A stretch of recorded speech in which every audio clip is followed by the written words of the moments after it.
You're watching The Ugly Inside?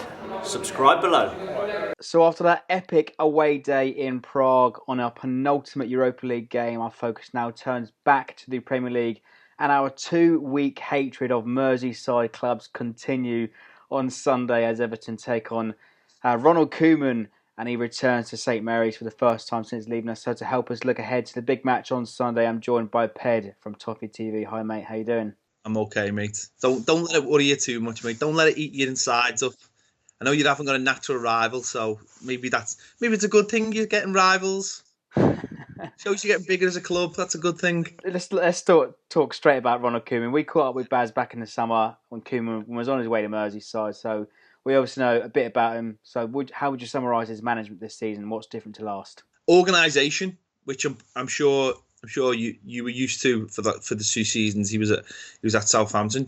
We're just a lot more organised, and to be honest, there's not a lot past that at the moment. It's still early days. To be honest, I don't think he's got the talent that maybe he thought he was going to get, and I certainly don't think he's got the talent to work with that he had at Southampton. And it's just been a case of coming in, organising it, getting Everton into some kind of shape. Obviously, defensively, that was something that needed to be organised straight away, and just getting sort of little wins. And when I say little wins, I don't mean necessarily on 3-point little wins. I just mean little wins on the pitch. Just getting either adjusting people's positions or how they play. Just getting that defence right. Just getting some more experience in the side, which I know a lot of people have said is short term, but from what we had last season, we needed short-term wins. So that's really what he's brought in. And he's brought in I wouldn't say a winning attitude as such, just a lot more professional attitude, just the way he talks to fans, the way he talks to media, obviously the way he talks to the players. And I think, again, that's something that was really needed. And what we found out last season is very forthright in his interviews. He gets straight to the point. Would you agree? Yeah. I mean, that's been one of the things that we've really liked about him. I mean, we've gone from one extreme to the other, and having someone that literally just the only way I can say is lies to your face. We had a manager, Roberto Martinez, that used to tell us the complete opposite to what we were watching. I wouldn't go as far as say he thought we were stupid as fans, but he just tried to massage the facts. But when you can see very clearly what's going on, you can't do that. And we've got a manager in who has been not only what he says, but his actions as well, by making substitutions early, dragging players off, changing the team round. He's been very direct, and I think that's just what was needed. So let's look ahead to the big game on Sunday. Obviously, first of all, I'm looking at the form. You were flying at the start of the season. You're in the top 3, top 4 for a few weeks, but in recent weeks, it's kind of dipped off a bit. You've won 1 game in 7. Some disappointing results, obviously, away to Chelsea a few weeks ago as well. But do those results tell the entire story? How would you describe how Everton are playing at the moment? To be honest, I'd say those results are about right. I mean, we did start the season really well. There was a really positive response to what Ronald Koeman wanted, but we've never really at all so far this season put one complete game together. It's an absolute mystery how it hasn't happened, but we haven't played well for 90 minutes once. Even when we beat Sunderland away, we played well in the second half. When we beat Middlesbrough at home, we played okay in the first half.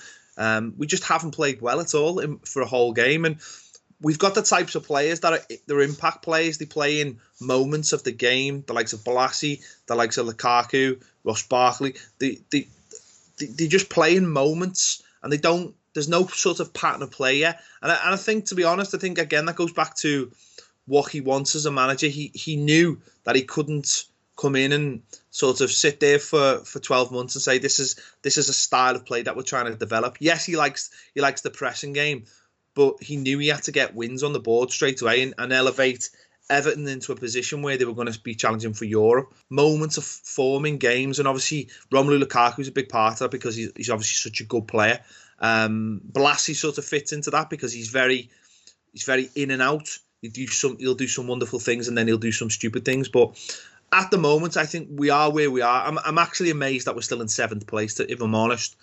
But I think if we pick up if we pick up more wins against teams that are below us at home and pick up the odd away win, I think that's the kind of consistency we'll need to finish in the places challenging for Europe, certainly. So it was a great start. It's basically died off as the teams needed to be rotated due to injury or suspension, and I think that tells you a lot about what we have as a squad. And you mentioned Lukaku and Balassi there, but we all know what Lukaku can do on a good day. But who else should we be looking out for on Sunday? You mentioned you touched upon Barkley there as well. Well, to be honest, Lukaku's the goal scorer and Balassi's the provider, and that's about it. Other people do have their own roles. I mean, Garner, who we picked up from Aston Villa, has been absolutely fantastic this season.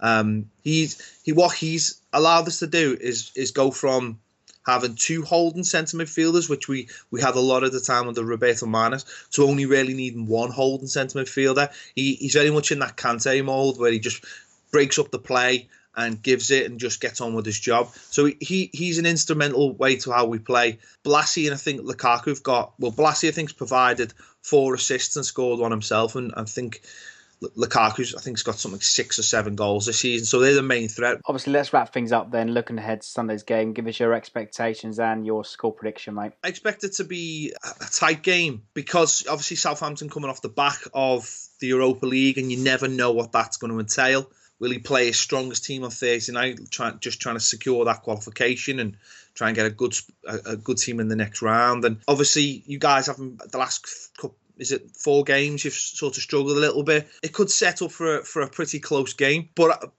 oddly enough, I still expect it to be like a 2-2 as well. I think it'll be one of those games there'll be a few goals, but it'll be sort of, no one wants to lose this game. Let's be honest. You guys don't want to lose it because you don't.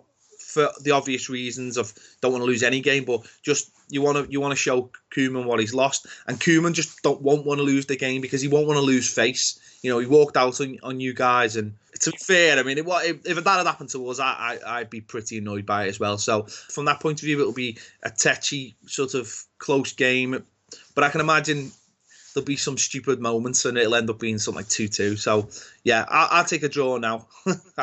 Well, cheers, Per. Thanks for joining, mate. If you guys at home want to check out more Everton content ahead of the big match on Sunday afternoon, don't forget to check out the boys over at Toffee TV. Ped, thanks for joining me, mate. No problem, mate. Always happy to come on. And if you've liked the video, don't forget to like, comment and subscribe to the Ugly Inside.